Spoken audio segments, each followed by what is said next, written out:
We'll check our minutes. There you go. Right, we're going to have a quick video that we've done for the AGM for everyone, first of all, and then we'll move on to the minutes from last year's meeting. Okay? Off you go, Adam.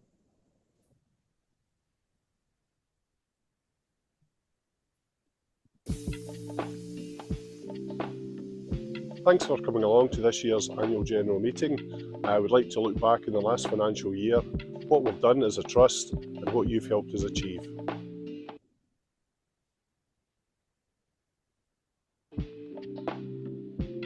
In the past year, the Trust has enjoyed a fantastic rise in its membership numbers, with more Killie fans joining up every week. Since the last AGM, the Trust has welcomed 145 new adult members and nearly 200 new junior Trust members. Our renewed online engagement strategy has played a huge part in this, helping tell the story of the Trust and the benefits that being a member of the organisation can bring. We have also held several in-person sign-up days at Rugby Park, which was a great way for us to meet the fans and encourage them to join the Trust and hear all about the good work they can get involved in and support. As we move into 2025, we are well on the road to 1,700 total members, and we're going towards 2,000, which we have a fantastic section of the fan base to get involved. The more fans we can get on board, the stronger our voice will be, and the more we can do to support our club and our own projects. The Killie Futures Fund currently has 431 subscribers and raises over £6,000 every month. How the fund is spent is decided by the Trust members. So far, it has funded the rollout of handrails on the stairs in the stadium to help supporters feel safer getting to and from their seats on a match day. It has also provided £50,000 to funding the Next Generation project to help develop young players for our club. The Junior Killie Trust during this year has grown. The Killie family is growing week in week. Please, if you want any information on it, please email the juniorkillietrust@.com for more information. Hi, I'm Robert Foster, I'm one of the Killie Trust directors. I also run the food bank at Rugby Park on a Saturday, so I've seen some of you hopefully bringing donations along. Killie supporters and away supporters have been really generous since we started this a couple of years ago. Last season, for example, we donated over 3.5 tonnes of food to East Ayrshire Food Bank, which is absolutely brilliant. And we also raised over £6,000 in cash, which we gave directly to the food bank to pay for food for people as well.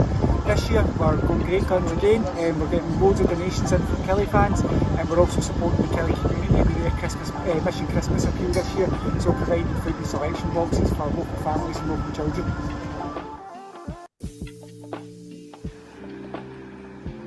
It's been a really busy year for Killie community. We've had a changeover of trustees, looking at a whole range of different things going on in the hub and trying to get that built up to be the place where Killie fans can come along and be involved in lots of different activities. I particularly want to thank the Killie Trust for their support over the past year around things like the Captain Conquer new outfit, and also the support we've had from the fans collecting for the food banks, who have donated a massive amount of money to Killie community to help with our Mission Christmas, where we give out hampers to people locally who need it, and also Christmas presents for kids, including people who've been in care.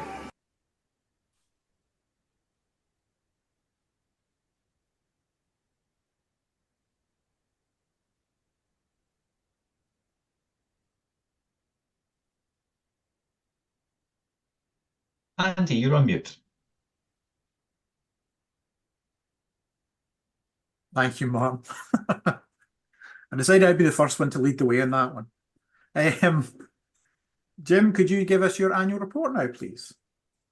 Aye, sure, no problem.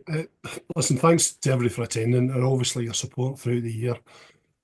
Plan is tonight for me to give a brief overview of the Trust activities, and Ian, our financial man, will add a wee bit of colour to the financial report later on. I want to reinforce, obviously, the video content. I'm not sure we're getting any better at that.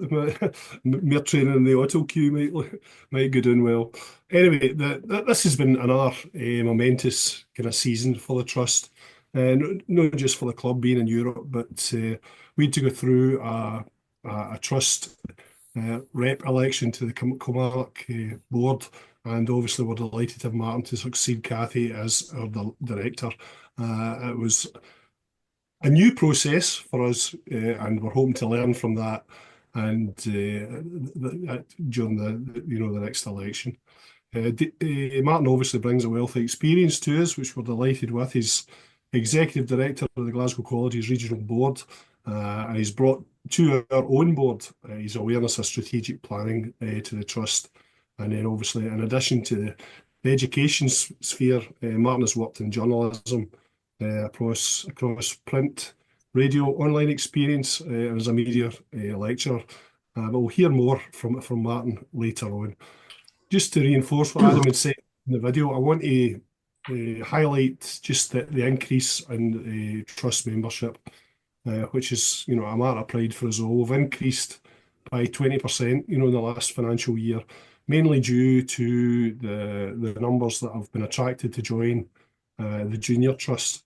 Adults, we've had an increase of nearly 150, which was over 11%, and we're currently just over 1,300 adult members, with the juniors just over 330. But the financial year, again, that was almost a 58% rise in youngsters joining the trust, which is obviously the lifeblood of our organisation going forward.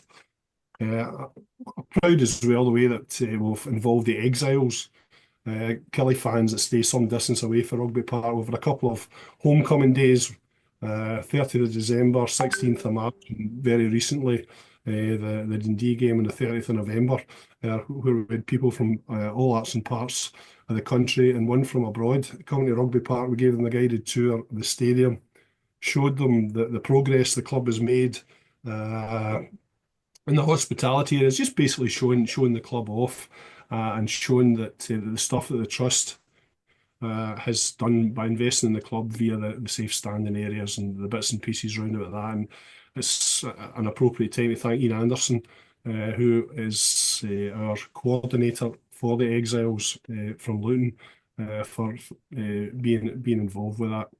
And obviously, we'll continue to take every opportunity to promote the trust and encourage even more Killie supporters become members.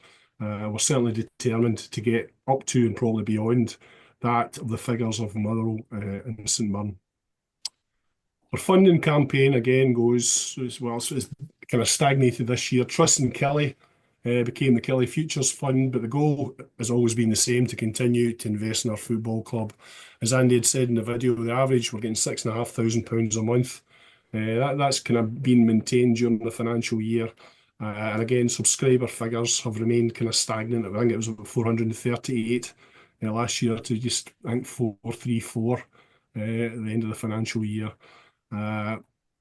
Again, it's a matter of pride that our long-standing partnership with the Boys Academy continued, but that was expanded. The association was expanded, encompassing obviously the newly formed Girls Academy and the Women's First Team. And despite being at the early stages of the development, the Girls Academy has already resulted in several home teenagers being handed senior debuts at the club. It's great to see Boys and Girls Academy, and at that time the Women's First Team wearing the Trust logo in their shirts. Obviously the revised partnership came in at the beginning of this season, but we continue to invest in the Elite Academy. We invested £50,000 at the turn of the year, and thereafter 75% of the revenue generated on a monthly basis went to the club, and over 12 months we've put in £74,000 to help strengthen the kind of graduate pathway for youth players making their way through the club, through the under-18s and the reserve squad. And this is, for the development of all age groups. It's not for the development of certain individuals, it's for the development of the whole of that. Obviously, we're looking at a challenging financial time for the club, with the training facility, the pitch, the maintenance of the stadium and everything that goes with it. But the Trust are determined to embrace the challenge and obviously reinvigorate the Killie's Future Fund going forward, because that's going to be key in helping the club, just the financial impact that the Trust can make. The Junior Trust, I say, has been a fantastic boon to us, and it's generating Kilmarnock supporters for the future, hopefully making us a sustainable club going forward, just putting blue and white blood into their veins. Mascot opportunities continue. Birthday cards on their birthdays, shout outs for their birthdays at home matches. We do Player of the Month awards. The away buses, unfortunately, kind of fell by the wayside because the company we utilised, Rowan Tudhope, just decided they were going to sell the business.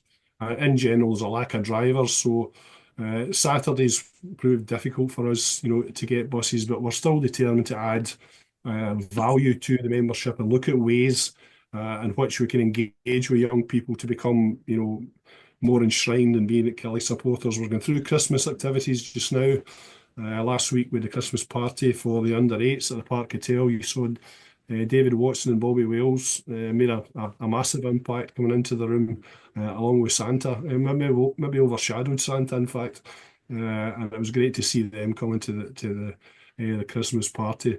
We're working to bring the older ones as well into the festive spirit. So we're working in partnership with the Community Trust, the Killie community, to have kind of festive football sessions at the community hub, and we've got a couple of them lined up this Sunday. Just for your information as well, we're having a mini medics first aid training. Matty Kennedy's dad, who's well trained up in this, is doing this with a dozen kids. The Junior Trust is going very well, and that's something that we'll continue to build on. And thanks go to all the volunteers who obviously contribute greatly to its success. Bobby, Susan Russell, Leslie Murdoch, and the rest of the gang. The Goalie Academy is still going very well. We've just recently moved from Scott Ellis as a result of the weather and the darkened nights. We're now at My Fives, which is the new name for the place behind Asda. We've got 50 kids from various age groups going to that on a regular basis, getting kind of grassroots training on how to be a goalkeeper. And it's great to see that kids have been signed up by teams as a result of the input that our volunteer coaches are putting in. And thanks to these guys, Stuart, Graham, Gavin, Evan, Sarah, Nicky, and Paul McGrath and Paul Murphy for the time and effort they put in, and also Kilmarnock Cricket Club for allowing us to store our equipment there. We've had a lot of donations to the trust for stuff this year. The season ticket campaign, we generated £3,300, and these tickets have been distributed amongst the secondary schools, some in North Ayrshire, but mostly East Ayrshire, with a view to preserving the school supporters groups in the local area. Again, it's all about generating support and a love for the football club. And this is enabling these season tickets going to schools. The schools decide the candidates, how they're best placed to decide who benefits from the season tickets. But I say this is enabling youngsters to attend Rugby Park regularly for the first time. And you maybe seen them at the end of games. They certainly help Mark Gallagher and Yeti with the stadium tidy-ups. Another thing that we've been very involved with the past couple of years is the Super Cup in Northern Ireland, which is an annual competition with a great reputation. It's one of the most revered and highly respected tournaments in the world, believe it or not. There are a lot of big teams go there. We've received fantastic donations towards this, and again, we've worked hard at supporting one of the teams to go this year. There was 2 went last year. We supported the under 14s who went at the end of July. Not just donations, the Supporters Association did some fantastic work through a sportsman's dinner that they do annually and generated a couple of £1,000. We had our golf day with the double Dutch day. Peter Nederloff had a birthday party which generated money for that, and nearly £9,000 was generated this year for that. The team did very well. They topped their group at the group stage. They narrowly lost out in the semis, and then went into the playoffs and beat Celtic in the playoffs. This year, we're certainly looking at it again. but there'll be, hopefully we'll be able to support teams from both the girls and the boys academy to go there. But it's a real challenge because we're looking at probably £16,000 for a team. So myself and representatives from the Supporters Association have started a joint fundraising committee with parents for that team. So it is a fantastic thing. Obviously, a lot of the kids that undergo the academy stuff will not reach the first team, but we are determined that if they're not going to be players, we want them to be supporters, and we want the best opportunity for them to look back in their time with Kilmarnock fondly and just help enhance the reputation of the club going forward. Other sponsorships that the club have been involved with, we're very proud to be involved with Round the Town, which Matt's in the audience tonight. That's a fantastic local event on a Sunday where runners go around the 10K race round about the town, and we're delighted are very proud to be to help out at that. We're doing the water station at the bottom of Dundonald Place, and that's a great thing. We continue to do primary school tournaments, boys and girls, with the Killie Trust Cup, and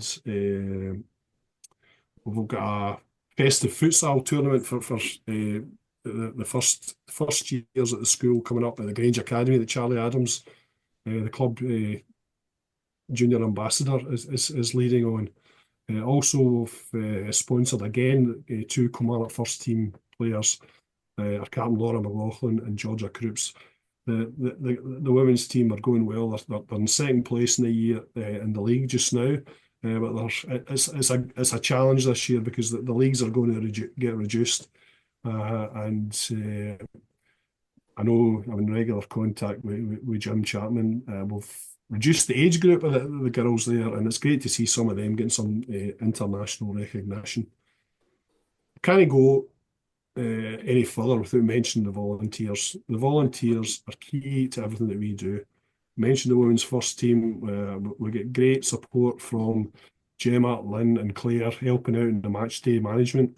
We'll get Stuart Burns, Stephen Hope, Paul McGrath, Graham Reid, Sarah Lapham and loads of other people help with recruitment drives, fan zone activities, stadium clear-ups, the stair painting. I see Robert's in there as well. That's a back-breaking event, but what a great help that was for our stadium management team, just to go out and paint these stairs. And I genuinely like to thank everybody that has been involved in all our volunteer programmes for the benefit of the club. Robert Foster, our director, will be taking over the volunteer coordination and management in the season ahead. And we're looking forward to building on that because the key to our success is more participation from our volunteers. In closing, again, the usual, I'd just like to thank everybody that's on the Trust board for their hard work during the financial year. We're unpaid volunteers. We don't always get it right, but we give our time freely, and it is substantial time, believe me. A special thanks to a departing board member, Gordon Jones, who had to resign because of work commitments. He was getting snowed under there, and Gordon has been to me, it's been a massive help just with the IT stuff. I am absolutely hopeless at IT, and Gordon was always available at wee small hours to help bail me out with stuff. So a special thanks to Gordon. And basically to each and every one of you guys, for being part of the Trust and for giving your valuable support. I mean, we all know the Bill Shankly quote about football fans. In truth, the Trust is nothing without its members. But there are financial challenges ahead. We've got the training facility hopefully starting in the spring. All the activity in the Astro, at the Rugby Park now has been drastically cut down. You went into Rugby Park, the lights were on 24/7. So all these people that were on the pitch are having to be rehoused. There's a cost implication for that. We're returning to grass, at the end of next season. So that'll probably require undersoil heating. So there's a massive cost implication for that. the usual stadium maintenance and the clamour for player recruitment goes on and on and on. But listen, the warning signs are there. Other clubs are feeling the pinch. See what's happened to Inverness, Dumbarton. I'm hearing rumours that there might be other clubs in the same financial stook. And I just want to emphasise that we're very, very lucky to have other trust members in the Kilmarnock board. I'm talking about Billy and Phyllis. I say this all the time. I'm extremely grateful for their ongoing financial support. And I'm proud that we as a trust are making a real contribution. We'll continue to develop and the positive partnerships that we've developed, particularly with the club and the Killie community. And just to finish up, my usual annual battle cry for those that are on this AGM, you've heard it all before, but the bottom line is it remains true. If we all want the club, what we think Kilmarnock Football Club should be, we need to continue to build in all aspects of the trust to achieve this. Genuinely, I thank you all for your involvement with the trust. Let's build up the membership again as much as we can. Ian, you want to paint the financial figures? Not yet. Oh, okay. Could I have a proposer and seconder for the minutes from last year's AGM, please?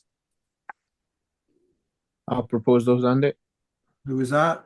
Gordon. Thank you, Gordon. Gordon Jones. Just to double check. Yes. Thank you. And a seconder, please.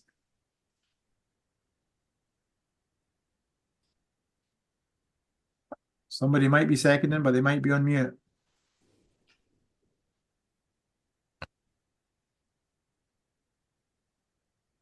I'll second them, Andy. Thanks, Chris. Chris Malabat. Blah, blah. Yeah. Malaband, sorry. Mangled that there. Okay, now we can move on to the Treasurer's report. Ian, over to you. Thank you. Good evening, everyone. You've all received, or should have, the accounts for the financial year end 30th of June 2024, which were approved by the board on the 28th of November 2024 and signed by directors and auditors Henry Brown and Co, who I would like to thank. I'll call out some key points and we can take some questions if you've got them later. I'm also conscious that it can be a tad boring just talking about financial numbers, so we're bringing these to life in some visual format to tell the story, show the growth, the trends, and our direction of travel. So what's the story? Well, within the balance sheet shows that our investments are up £107,327. Now, that takes the balance sheet to £594,692. And this includes a reclassification figure last year of 10,627 shares and incorporates an unexpected credit for the cycle shelter funding that we got last year of £10,513. So that was certainly a bonus for the equity of the trust.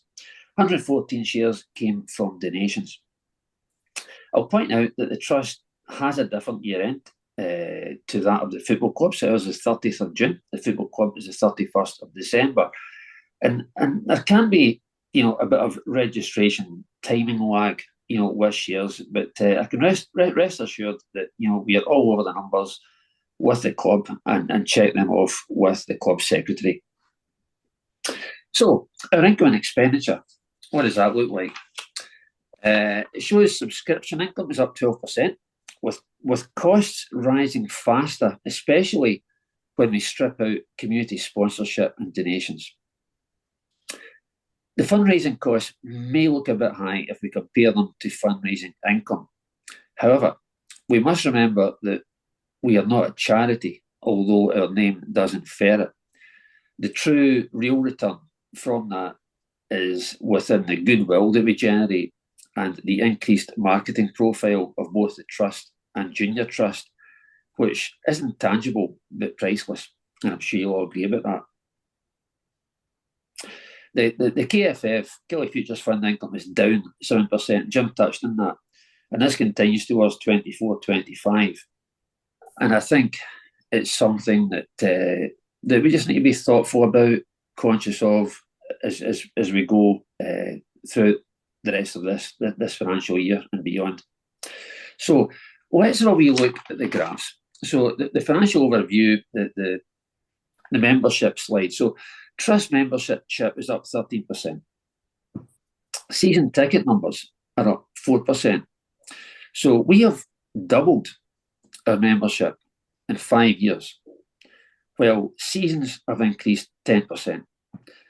So when I look at that, I'm kind of looking at a penetration of the season ticket holder numbers, and it's very good. And I think, you know, going forward, our direction of travel is strong.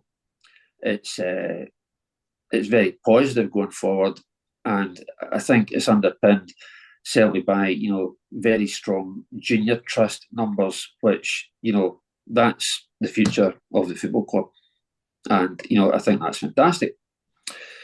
Can we move on a slide, please, Adam? So shareholding is now at 8%. So that's owning 8% of the football club. And that has seen rapid growth in the past 6 years. Up 20% in 23, 24. So I think you'll all agree that it's a very, very good news story. And again, direction of travel is extremely strong. And I'd like to thank everyone here and beyond for their contributions towards that. Fundraising challenges. So whilst the KFF subscribers number is remaining steady, income over the time is dropping.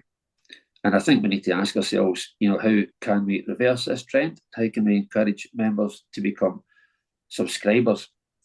So just to give you some numbers, the subscribers in 2021 were 512, and in 2024 that number is now sitting at 433. So that's a 15% decrease in 3 years. And I think we have to just be thoughtful about the underlying trend here. And the challenge is to increase the penetration of members and be thoughtful of the reasons. You know, why is this the case? How much of it has been cost of living? How much of it is awareness? Reasons why we should give money every month, you know, to the trust for the football club. Solutions, probably penetration of the current membership and season ticket holders. You know, in 2023, that was 40%. In 2024, that's 33%. So I think it'd be good to have a wee think about it. The board are always thinking about this, but if any of the trust members have got, you know, ideas, you know, they are very, very welcome.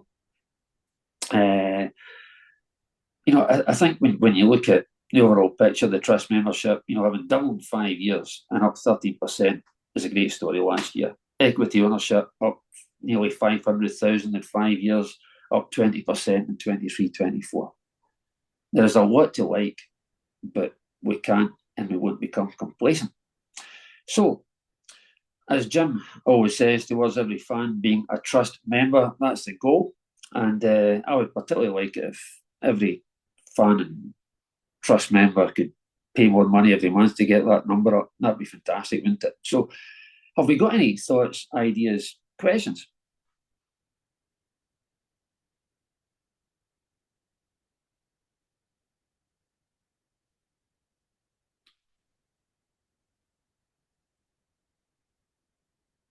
Maybe there's someone mute.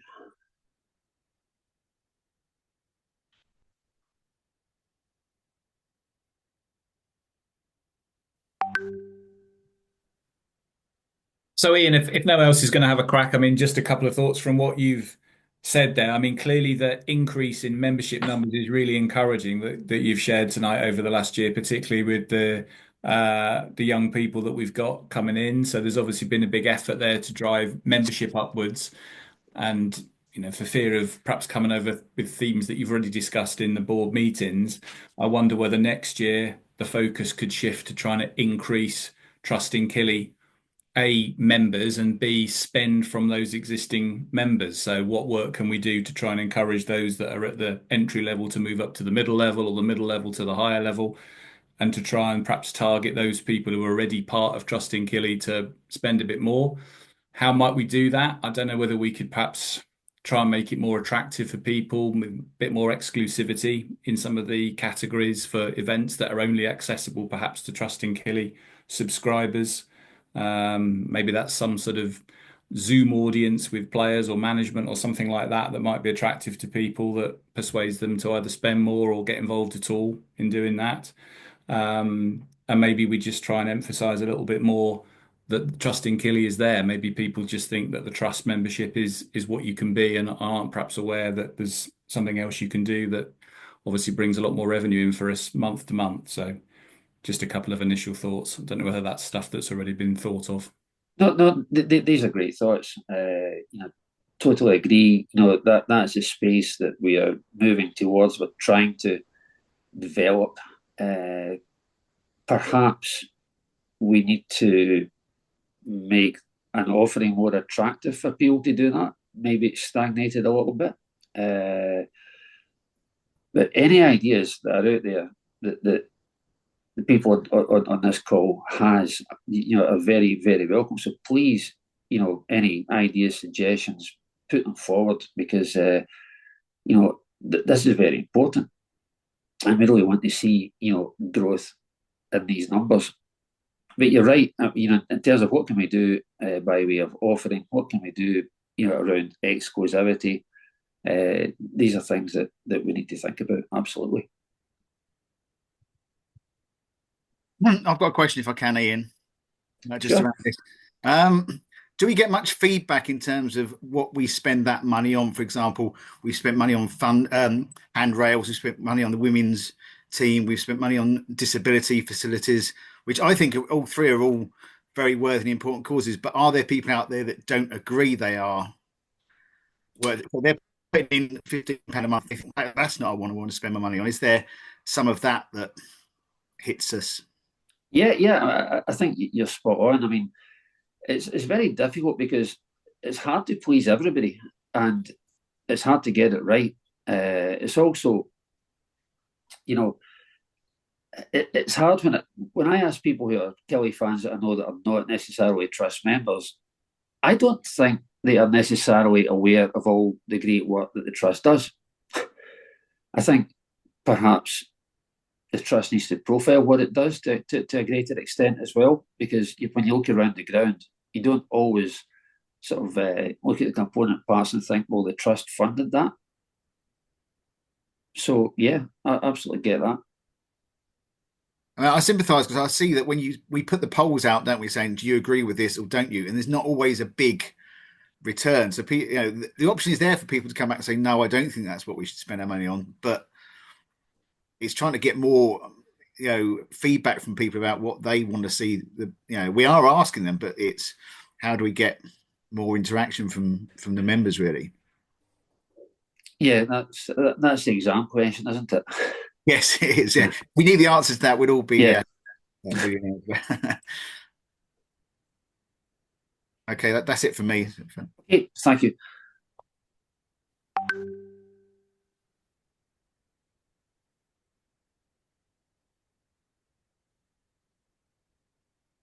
If we don't have any more, then please feel free to, email, send in ideas, questions, suggestions, because, rest assured they are all very, very welcome, that we've taken on board, that we thought about and discussed. So it's really important, certainly from where I sit, that we engage with the membership and we get feedback from them, because, that's terribly important to us as a board.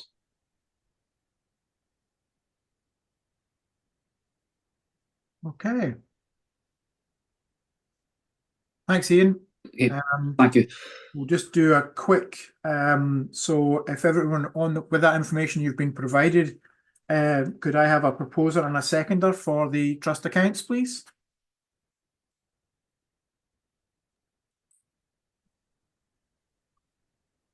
I'll propose them, Andy. Thank you, Marlene. I'll second them, Ian Anderson. So that's Maureen Price and Ian Anderson. Thank you very much. And now we will move on to the Trust Director on the Club Boards update. Martin, over to you. Thank you very much, Andy. I've asked Adam to put the slideshow off for a wee bit so that you don't need to stare at a picture of me through me talking for ages. And it's nice to be able to see some faces as well while I'm chatting to you, if that's okay. Thank you to Jim and to Ian for that introduction. I hope it gives you a real flavour of some of the work that goes on behind the scenes with the Trust, but also the care and diligence that we put into the figures, the money, the facts behind what we're doing here. I hope that you sort of get a real sense of us working hand in hand with our members and with the football club and with our partners to try to take forward a really positive agenda for Kilmarnock Football Club and for the Trust. It's interesting to be sitting here in this position, reflecting back on my first few months on the board of Kilmarnock Football Club. I said when I joined the board that I'd been a Killie fan since a little boy, and you don't expect to join the board of the club that you supported. It's quite a odd experience that not that many people do. So I'm happy to sort of share some reflections on it, but I think one of the things that I'd like to do and that I can't miss is thanks. There are a lot of people I'd like to thank, to be honest. The growing rank of members of the Trust, I think, is a real positive sign. And it's really nice to see that both adult and junior membership has grown. It's worth thinking back. I mean, 20 years in some ways is a long time, but in others it's a blink of an eye. We've grown from nothing. This didn't exist 20 years ago. And we've got to the stage where I think we're now a positive, engaged member organisation. We've got to the stage where we hold a place on the board of Kilmarnock Football Club, which is quite remarkable. And there's been certain stages in our history where that just simply would not have been possible to do. And we've managed, as Jim said, that first ever transition from Cathy, who was our first director, to myself, and the various challenges of a transition that always brings. We're part of the infrastructure in the stadium. We improve the stadium, we improve fans' experiences, and I think there's visible and real tangible signs of what we've delivered over 20 years around the ground when you look. But hopefully, increasingly, there's real tangible signs when you speak to members and when you speak to the board, you hear about the things that we're doing. I really like the fact that we've backed the academy teams, both home and overseas. We should also be really proud, I think, that we've been able to help establish the Killie women's team, which is something that is growing. And I highly recommend, if you get the chance to go along, Jim Chapman is one of the most passionate and engaged managers you'll ever see managing a football team. I was fortunate enough to see us get through against Stirling University at the weekend. I think I'm still thawing out. It was possibly the coldest I've ever been at a football match, but it was great to see a final minute goal to sneak through and go along, because that's another thing that Trust members have helped get off the ground. And I know, speaking to some of the women members players, that they're really grateful and that they understand that the Trust have sort of backed them along the way to become what they do. At the heart of all of this, I think, is a sort of ongoing journey to mature as an organisation, to grow up almost. I mean, we're 20 now. We get the keys to the house soon, I think, maybe. We're transitioning away from what might have been seen in the past as a sort of fringe protest group. Well, there maybe were reasons for that in the past, but I think we've changed significantly since those days. We're now a professional, positive partner, and we're co-owner of the football team that we all support. And I've heard it quoted around many other grounds that we're seen as a really strong model of private ownership, but with fan ownership as part of that, working together in partnership to deliver. And it's been brilliant to go to the other grounds and speak to people and hear what they think Kilmarnock's journey's been, and to see people thinking of it as a real positive journey. It's been a real privilege for me in the last few months to welcome winners of the Trust Prize, who come along to the boardroom every month and spend time with me and other directors and so on.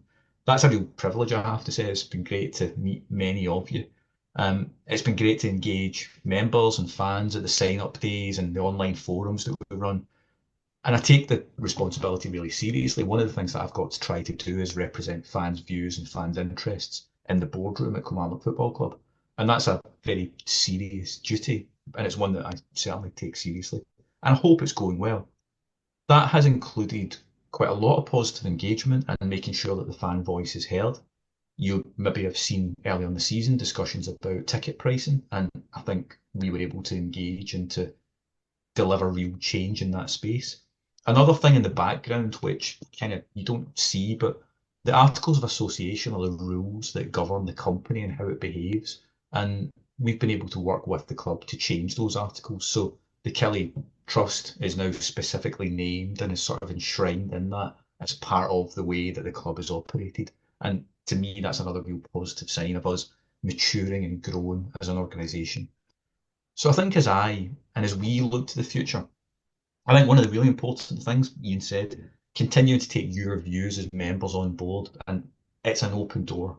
Let us know what your views and your thoughts are. Let us know what you're happy with and what you're not happy with. Let us know what your ideas are. One of the big things that in the last couple of forums that we've ran, fans made it really clear that they were interested in back in the return to grass at Rugby Park. And what I would expect us to come out with to members fairly soon is a proposal for supporting that move away from the plastic pitch to grass. So, as you already know, hopefully, the club aim is to return to a grass pitch for the 26-27 season. And I would really hope that the Trust is one of the first and one of the major investment partners in getting that campaign off the ground. As I mentioned in the chat, we did rename Trust in Killie, and that was quite deliberate. It was a name that I think did cause some confusion. People weren't entirely sure whether they were members of the Trust or whether they were investing. So we called it the Killie Futures Fund to try to make it clear that it was a fund which was about raising money for the future of the football club. Now, we've invested in young players, we've invested in the academy, and I think we will now invest in the pitch as well to make sure that Rugby Park is the best possible place for Killie to play football. So look out soon in your inboxes for something on the campaign. We will work hand in hand with the club throughout 2025 to deliver that, and would really welcome your support if you believe it's the right thing to do. One of the things that we always try to do whenever we possibly can is drive investment in the football club, and alongside that continue to grow and increase our shareholding. So those would be investments that increase our shareholding as well. So in continuing to deliver across quite a wide range of spaces, it's a real privilege. I mean, every day it's a privilege to be working with the football club and the many other people that have got interest in it. But it's a real challenge too, and Jim and Ian both reflected on that. There's no secret here. There isn't a massive trust machine or major staff delivering this in the background. Don't ever believe that there's some massive organisation happening here. The reality of this is that we've managed to sustain 20 years of the Trust just simply through passionate Killie fans, finding a wee bit of extra time here and there to help out. And that is in the midst of the complexities that we all have in our lives.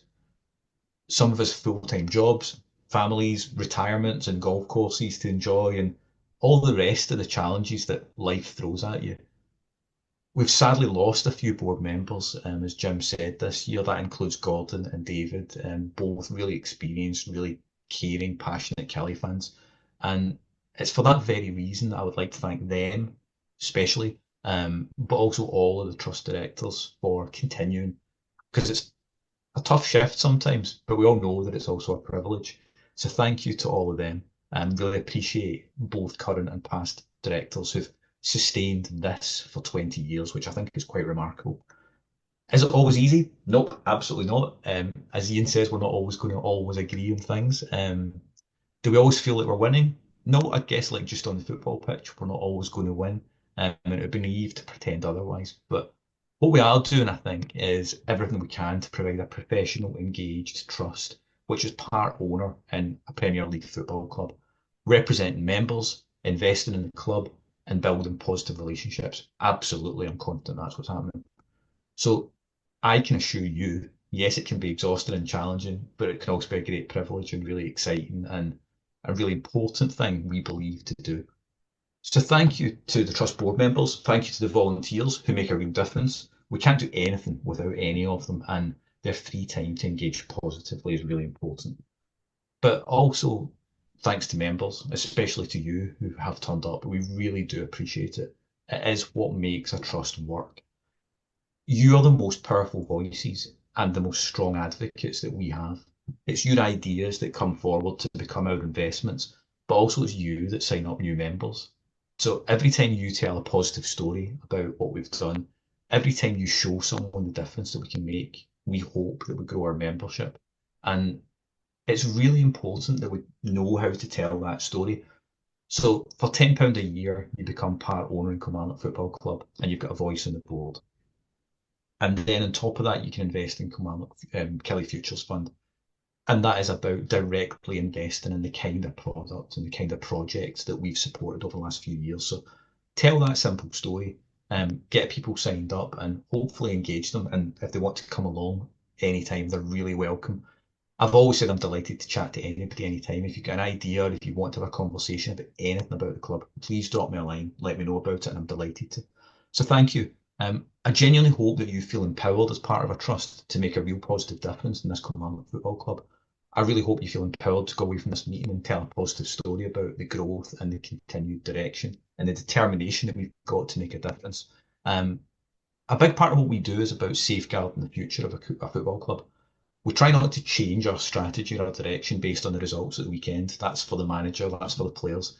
For us, it's about 5, 10, 15, 20 years from now. Do we, do our children have a football club that we can still care about? And I think as a trust, we're doing that in spades, and that's down to you.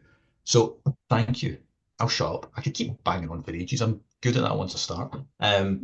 But I wanted to leave a bit of space. If anybody's got any questions about the type of thing I've spoke about, the focus for next year, as I said, the pitch, but also continuing to grow and looking for new ideas, or anything else you'd like to talk about in terms of the board and my sort of first 6 months and all those type of things, I'd be delighted to hear from you. But otherwise, thank you. Thank you very much, Martin. Does anyone have any questions for Martin?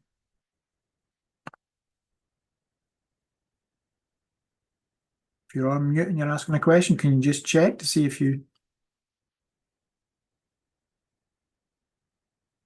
Okay, I think we'll move on with the agenda. Thank you, Martin. Okay, now we move to the really dull stuff. Okay, so every year we have a resolution to allow us to have an independent inspection done rather than an audit of our accounts. So we have to run this past our AGM every year. So if I could have a proposer and a seconder to allow us to continue with this process, which saves us an awful lot of money. And a full audit is a very expensive thing. So we're governed by the FCA rules on this, which have recently changed. So I'll update the figure that this covers for next year. So a proposer. I'll propose it. Ronnie Scott. Thank you, Ronnie. I'll second it, Gordon Jones. Thank you, Gordon. Just while I keep up with my paperwork.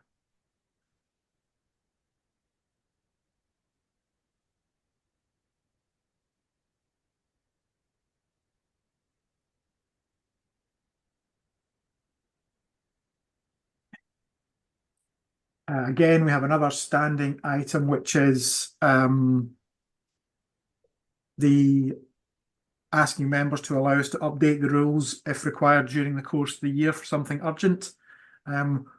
We have had a big update to the rules, but we'll cover that in more detail later on and we'll have a vote on it.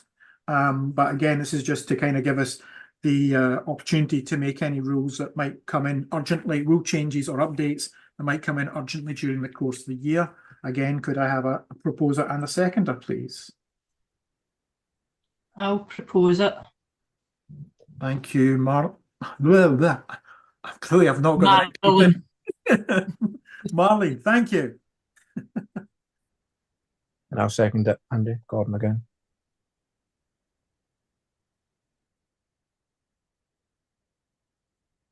Thank you, Gordon Jones.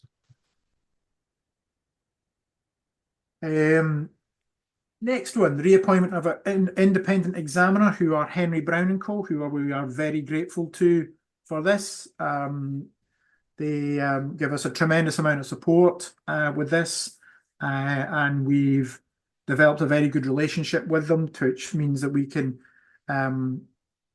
work with them to get our accounts done quite quickly. So again, can I have a proposer and a seconder, please? I'll propose it. Ian Anderson. Thank you, Ian. I'll second it again, Gordon Jones. Thank you, Gordon. Going for the world record of proposers.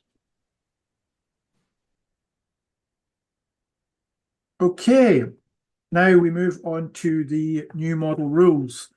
So the rules that we have had, we sent out the rules to all our members a couple of weeks ago. The rules that we've had have been the rules we've had since the trust started all those years ago, and there's been a few changes in legislation. So Supporters Direct Scotland, who we are a member of, who help trusts across the country, have a greater say in their club and to form trusts and support them through difficult times. So they are very busy at the moment with Dumbarton and with ICT and other clubs around the country. So we approached them saying we need to modernise our rules. So they have developed a standard set of rules for our type of society, which they've worked with Supporters Direct in England, which is now, I can't remember what they're called now, they've changed their name. So they've pulled together this standard set of rules. They've supplied us with a full set of rules, which will be sent off to the Financial Conduct Authority to be registered as our rules. They also provided us with a comparison chart, because there's a lot of rules in the rules. So they've not all been changed, but there's been some simplifications and some streamlining of the language to bring it up to date, and also to modernise the rules around the very thing that we're doing now, which is an online video meeting for our AGM. So we sent you a comparison page to show you what's the old rule and what's replacing it. So really, it's just it is significant, but it is an update. So basically, I would like the approval of the members at the AGM tonight to go ahead and register these rules with the FCA. So Adam, I think we have something to do with how to do this, how to vote for this. There you go. So there's a link just been put into the chat.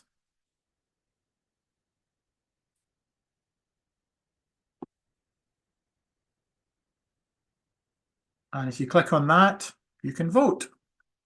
If you would please all do that just now, and we'll have 5 minutes while you do that. It should open a web page for you with one question, which is, do you approve the updated rules of the Kilmarnock Supporters Society Limited? And if you could all do that, that would be great.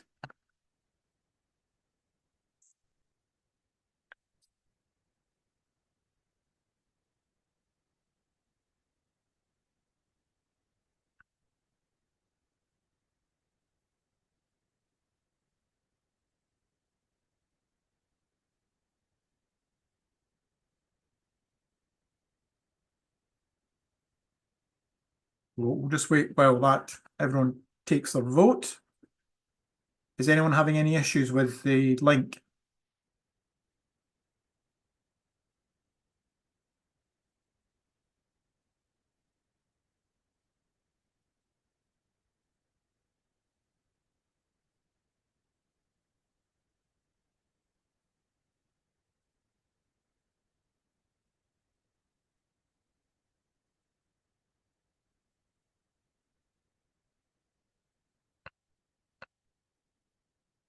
So we'll give it another minute, allow everyone a chance to get through on the web link and cast their vote. And if everyone could do that, that would be very helpful.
Okay. If you're still wanting to vote, you've had your chance. I think we'll call it at this point. Adam, could you let us know what the results are? Yeah, so we had 21 votes in total, and all are in support of the proposed changes. Thank you very much. Thank you everyone for your support with this. We'll now go ahead and get these registered with the FCA as soon as we can. And thank you very much. Okay. Next, we move on to the election to the board. So every year, 50% of the board have to step down. Everyone who steps down is entitled to stand again if they want to. So this year we've had 4 people step down and we've had 2 people resign from the board. So that's everyone. So that gives us the half of the board, more than the half actually, it turned out, because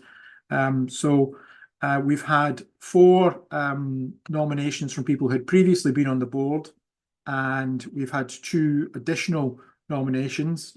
And as the number of nominations is less than the number of available space, no, less than the number of available spaces. Yes, sorry, I lost myself there. These people are now duly elected to the board. So those people are Jim Thompson, James Morrison, Adam Lyon, Andy Miller, Shona Cooley, and Ian Anderson. Congratulations to you all.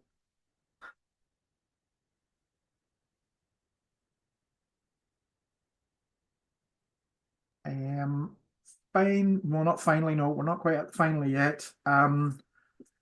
So just a quick update from me on the process for the election of the trust director onto the club board. So having successfully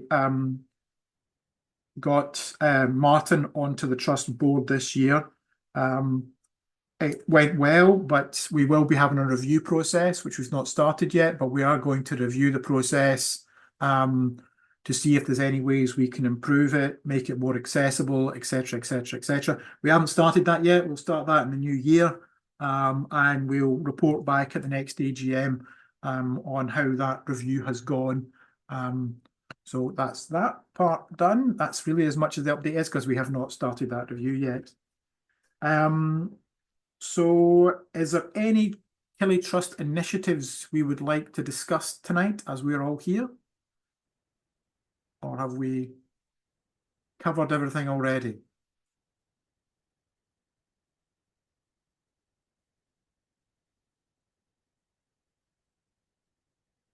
Anyone who's on mute who might be talking? Thank you, Chris. Now, Andy, my only other thought, just quickly, it's back to your point that was raised at the start about the number of new junior members we've got. I mean, absolutely fantastic that we've over doubled, I think, by my maths, the number we had this time last year. I think going forward, if there's any way that we could find someone with the time and the skills, and sadly, certainly on the skills point, I would not be able to do this, but if someone could, to get a real presence on a couple of the social media apps that young people really go for, so TikTok and Instagram, and to see if we could get some trust content going on there. I really think, to the point that someone made earlier about how do we continue to grow junior membership, that could be a really big unlock. Because from my limited knowledge of this territory, there's a huge amount of interest in young people in those 2 platforms in particular, but you've got to be able to talk their language and provide enough content to keep them interested. But I think if we could get that right, that would be a real way of building more and more interest in the trust and commitment and growing it further. So just a thought anyway. I'm not sure I've got the answer to it, but I think it's a potential area to explore. Okay. No, that's a very good point. Yes, like you, I don't have the skills for that or the face. I think just to add to that, it's a good point, because oddly, again, I'm talking about what my kids say, not what I say. I hear about things going viral, and it's like if you can get something which suddenly captures the imagination of Killie kids, all of a sudden it will go around, hundreds of kids, thousands of kids very quickly. So yeah, Chris is right. I mean, I know that Killie Women have recently started their TikToks. There are people out there within the club I know Ross works with them, so there will be people in the club that can help with that. But yeah, I think I'd second that's a good idea from Chris. I think also what would really benefit some of the kids is doing a quick fire question answer with some of the players where they can interact with them online. Yep, so kind of like a 10 minutes. Yeah, like a wee podcast with them. Yeah. And that would get a lot of the kids involved because they're seeing their questions being answered. Yeah. Okay. Hi, I'm Stephen Hopes. I'm well, some of you might know, but I'm a co-host on the Killie View podcast. So we've had Martin on just previously as well, just sort of speaking about his position on the board, and I'm one of the match day volunteers as well. Anytime any of the kids are, want to be involvement with our podcast, we're more than happy. We had Dion when she was with the club on as well as a guest, of an evening. So any members that want to come on, reach out to us. We can, because we obviously X stroke Twitter, whatever you want to call it, people engage in that, so if young kids want to come through our platform as well, sort of thing, then we'd be happy to help with stuff that we can as well. Stephen, And I would happily second that from Stephen as well as a fellow co-host. I would happily, second that. Get young people involved where we can, and even if we are helping with that whole going viral thing, we've got a part to play in that, definitely. Yeah. Thank you. Marlon, you were about to say something? Yeah. Stephen, are you a video or is it mostly just radio? No, we're podcasts. So you'll come into a recording, but we do it via a sort of Buzzsprout sort of forum sort of thing. So you'd be on video, but we would record it for our sales purposes sort of thing. But you can obviously put your screen off if you don't want to be on screen. It doesn't go on screen. We used to be on YouTube. However, we've come away from that just because cost, etc. That's involved. So we record on a Sunday evening. So obviously we catch the game the Saturday. Then we'll then have our preview the reviews coming up. Generally speaking, I'm sure as Laurie will tell you on the call as well, I like to bore everybody for a wee while. But the Killie Trust, helping in the match day obviously helps with that as well, just to try and get the engagement going, to try and get people that are listening regular. People download it, listen to it on their way to work or whatever sort of thing. So it's anything we can pretty much do to help, and we're more than happy to do that. So give any of us shout out. I was just thinking to see maybe because my son's profoundly deaf and he signs. Right. Okay. And if it was video, I was thinking he could maybe come on and do a wee bit of signing for you. Yeah, well, no, we're essentially speaking, as I say, we're not. But we may look at that again next season, I think, in terms of YouTube thing, because but at the minute, certainly Martin that runs it, he's sort of quite happy with the format that it is, sort of thing. But yeah, as I say, we're more than happy to sort of do anything we can to kind of help along the way as well. That's right. Thanks. Okay. Any other initiatives anyone wants to talk about? Yeah, just a quick one from me, actually, just very quickly. I don't know whether maybe Adam Lyon may be the person to answer this. What's the feedback been over the 10 new receivers that the club bought for the benefit of visually impaired supporters with the HBSA commentary on, which was a resounding trust vote, obviously, in the summer?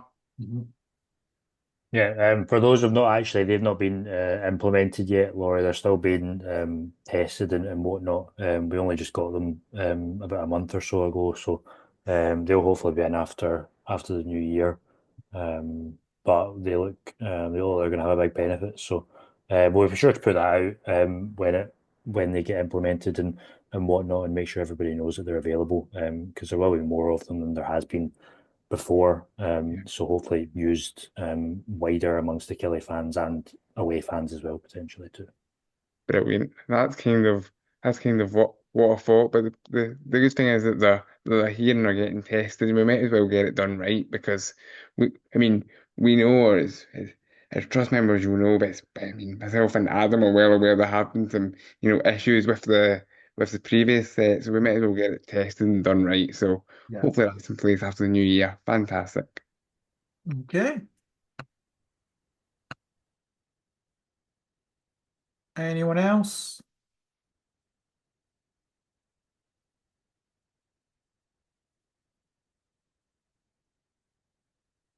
Okay, I think we can move on to the last item on the agenda, which is any other business.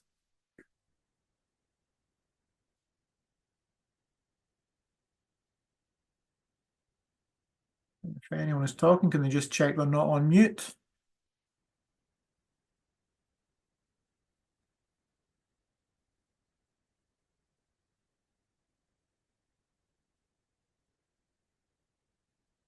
All right, I think that's us for this evening. Thank you very much, everyone, for coming along and attending.